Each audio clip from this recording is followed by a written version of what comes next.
Salve família, boa tarde, na paz do Senhor, como é que vocês estão?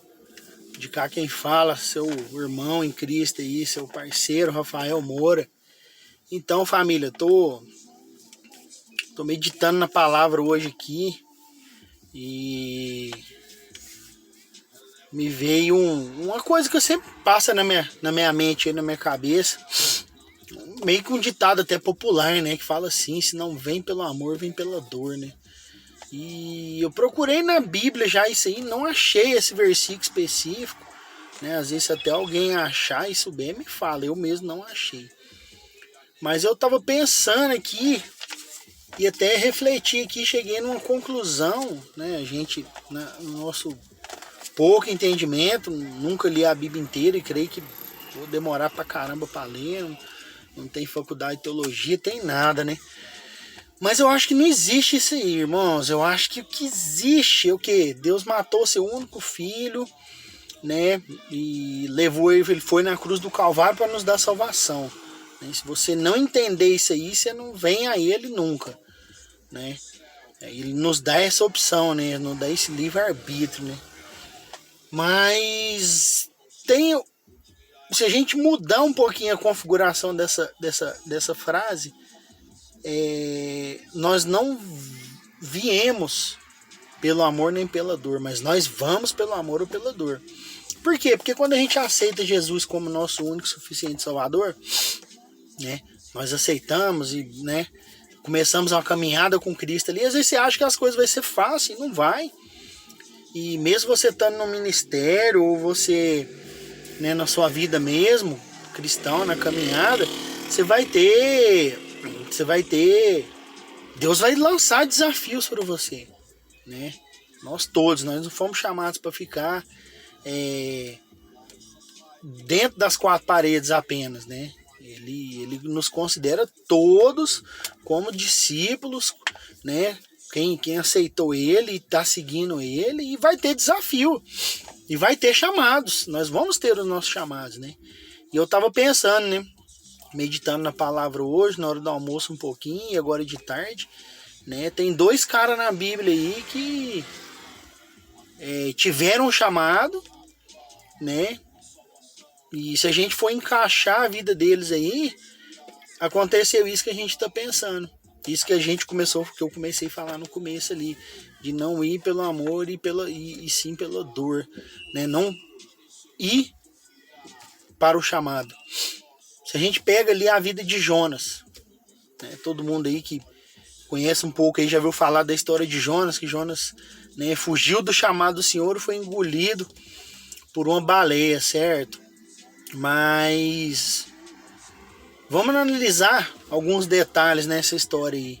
Né? Após tudo lá que aconteceu no navio, tal, Jonas foi identificado como o traidor, entre aspas, né, que fugiu do chamado, que foi jogado no mar. Pá, e a baleia veio e engoliu ele.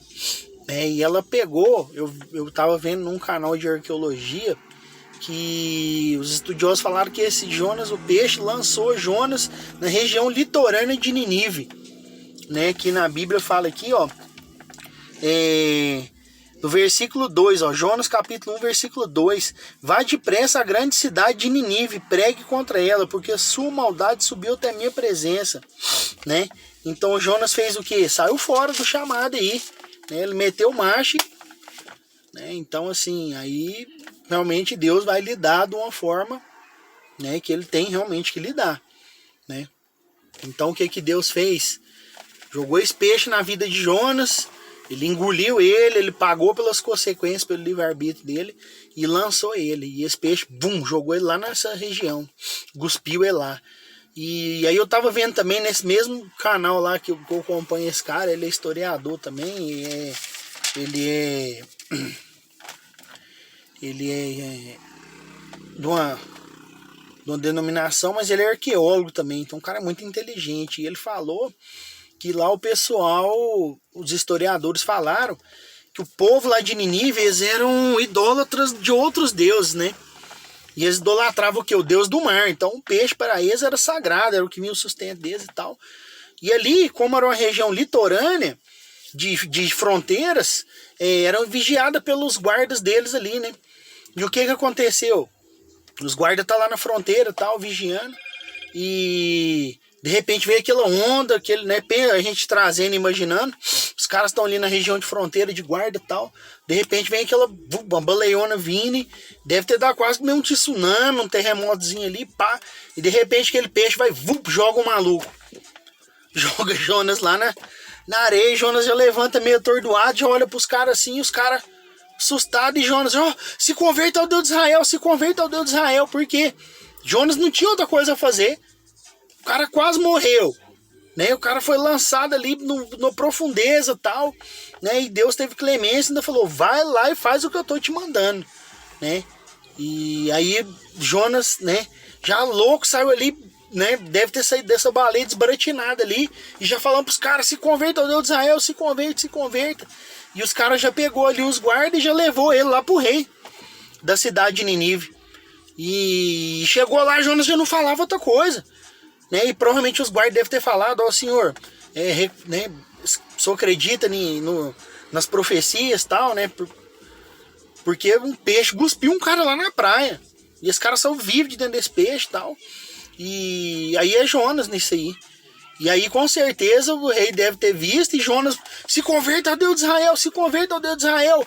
O capaz que não parava de falar aquilo ali, né? E eu converto ao Deus de Israel, de Abraão, de Jacó. E, né? Jonas o quê? Cumpriu o chamado do Senhor na vida dele. E ali o quê? O rei aceitou, se curvou, se prostrou perante ao Senhor, né? E no final ali Jonas cumpriu a missão dele e o nome do Senhor foi glorificado, né? Aí depois a gente vamos ver outra ideia, né? Jonas foi pela dor. Mas e José? Pô, José, cara temente, né? Filho de Jacó, né?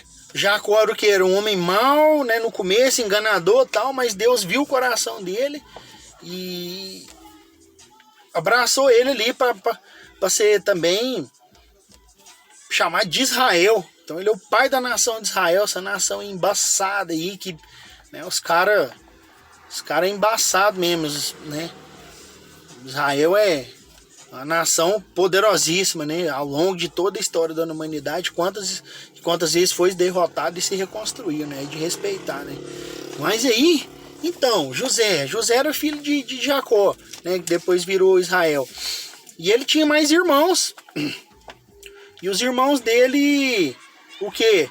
Ficaram com raiva dele, né? Porque ele servia a Deus com tanta obediência, também obedecia ao pai, era obediente, né, ao pai dele, e o pai dele tinha um amor diferente com ele, né?